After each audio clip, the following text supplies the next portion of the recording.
আসসালামু আলাইকুম। আজকে হাজির হলাম ঘোস্ট ইউনিভার্স চ্যানেলের পক্ষ থেকে নতুন একটি ভৌতিক অভিজ্ঞতা সম্পন্ন গল্প নিয়ে।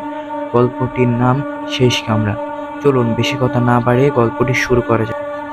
ঢাকা থেকে ময়মনসিংহগামী একটি পুরনো ট্রেন, তুরাগ এক্সপ্রেস। এই ট্রেনটি শেষ কামরায় কেউ বসতে চায় না। লোকজন বলে সেখানে রাতে একজন সাদা চাদর পরা মহিলা দেখা যায়। সে জানালার পাশে বসে থাকে কিন্তু নামার সময় কাউকে দেখা যায় না। নাহিয়ান প্রতিদিন অফিসে শেষে একই ট্রেনে ফেরে। একদিন দেরি হয়ে যায়, শেষ ট্রেন 11:40 ছাড়ে। সিট না পেয়ে সে বসে শেষ কামরায়, যেটা সাধারণত খালি থাকে। ট্রেন ছাড়ার কিছুক্ষণ পর সে দেখে সামনের সিটে একটা মহিলা বসে আছে, মুখে ঘোমটা দেওয়া। নাহিয়ান ভাবে সাধারণ যাত্রী। রাতের হাওয়া বইছে, ট্রেনের শব্দের সঙ্গে একটা হালকা গন্ধ আসছে, পুরনো আতরের মতো। নাহিয়ান কৌতূহলী হয়ে বলে, আপনি কোথায় নামবেন?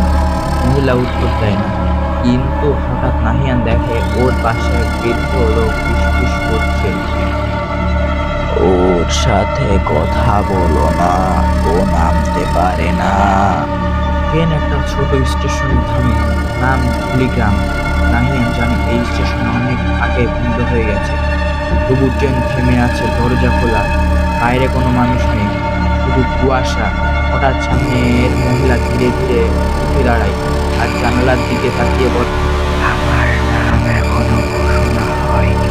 তারপর দরজার দিকে এগিয়ে যায় আর ট্রেন আবার চলতে শুরু করে, কিন্তু দরজা তখনও খোলা। নাহিয়ান ভয় পেয়ে পিছনে তাকায়, মহিলাটা নেই। পরের দিন নাহিয়ান ট্রেন অঞ্চল অফিসে গিয়ে রুবেলকে সব কথা বলে।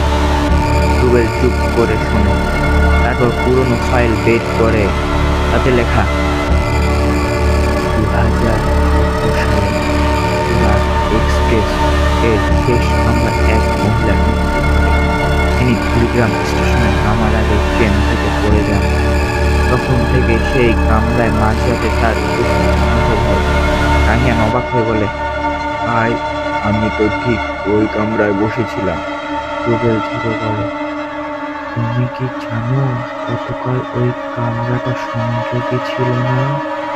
শেষ কামরাটা আজ সকালে আলাদা অবস্থায় পাওয়া গেছে, খালি দরজা খোলা আর সিটে আতরের গন্ধ।